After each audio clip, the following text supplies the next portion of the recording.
Oke, Assalamualaikum warahmatullahi wabarakatuh.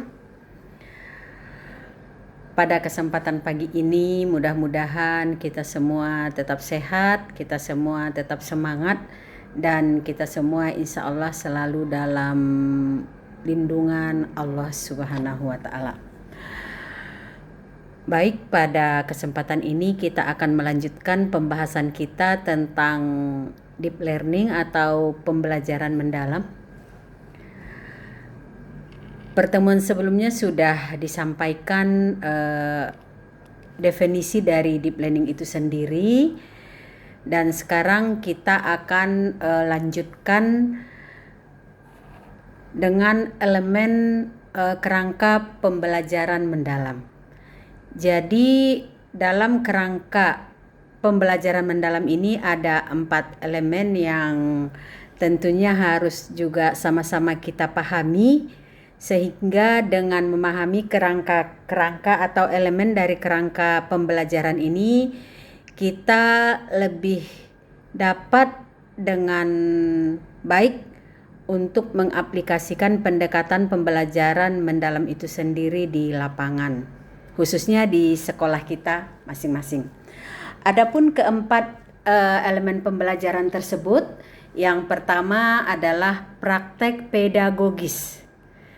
Jadi praktek pedagogis ini merupakan penerapan pendekatan yang mengutamakan keterlibatan aktif siswa. Misalnya kita bisa menggunakan PBL atau PJBL. Tentunya kita juga bisa untuk di SMK, kita juga bisa menggunakan TEFA atau Teaching Factory. Jadi praktek pedagogis diharapkan merupakan kerangka dasar kita dalam mendampingi siswa melaksanakan kegiatan pembelajaran di sekolah. Kemudian elemen yang kedua yaitu kemitraan pembelajaran. Kemitraan pembelajaran kalau di SMK tentunya banyak sekali ya. Antara lain bedanya dengan sekolah-sekolah lain, mungkin di SMK itu ada kekhususan ke-SMK-an yaitu kemitraan pembelajaran dengan dunia usaha dan dunia industri atau dunia kerja. Di sini diharapkan kita bisa melibatkan kolaborasi antara sekolah dengan dudi tersebut. Selain itu juga kolaborasi dengan orang tua, komunitas lain atau stakeholder yang bisa mendukung atau yang dapat mendukung kegiatan pembelajaran kita di sekolah. Yang tujuannya adalah untuk menciptakan lingkungan belajar yang suportif dan memperkuat kewargaan serta memperkuat sistem pembelajaran di sekolah kita. Elemen kedua ini juga sangat penting dan menjadi perhatian dari kita sebagai guru di sekolah. Kemudian yang ketiga yang tidak kalah pentingnya adalah pemanfaatan digital. Mau tidak mau, suka tidak suka, kondisi sekarang ini pemanfaatan digital ini sangat penting.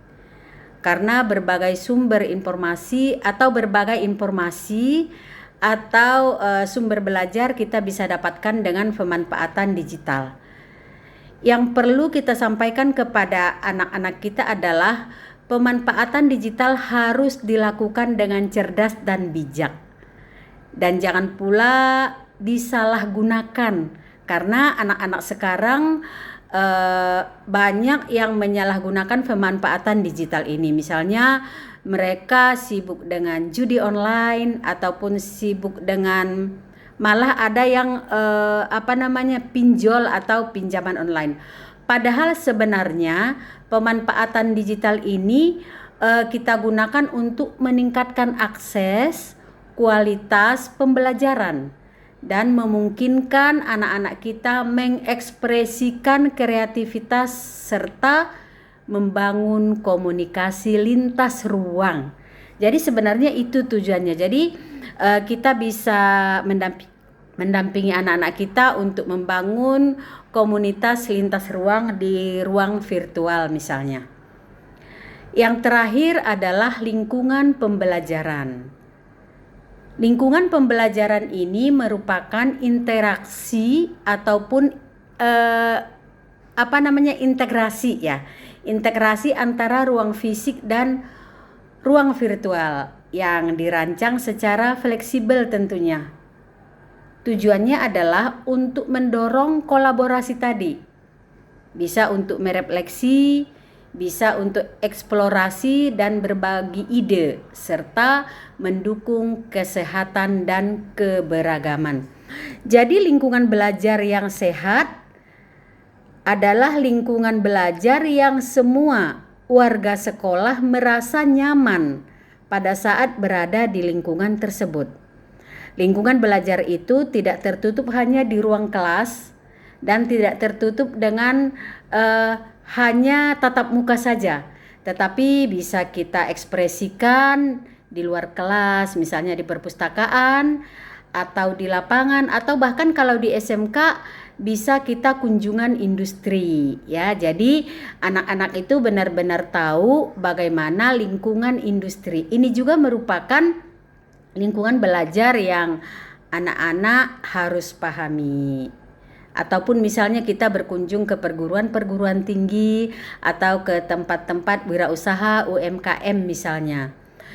Jadi dengan keempat elemen kerangka pembelajaran ini, anak-anak kita atau murid-murid kita bisa memahami, bisa mengaplikasikan, dan bisa juga mendapatkan pengalaman belajar yang luar biasa pada saat mereka di sekolah. Nah, itu yang dapat saya sampaikan pada kesempatan pagi ini. Mudah-mudahan bermanfaat dan tunggu saya di kesempatan berikutnya untuk menjelaskan pemahaman-pemahaman lainnya tentang deep learning atau pembelajaran mendalam. Demikian dari saya, wabillahi taufiq wal hidayah. Wassalamualaikum warahmatullahi wabarakatuh.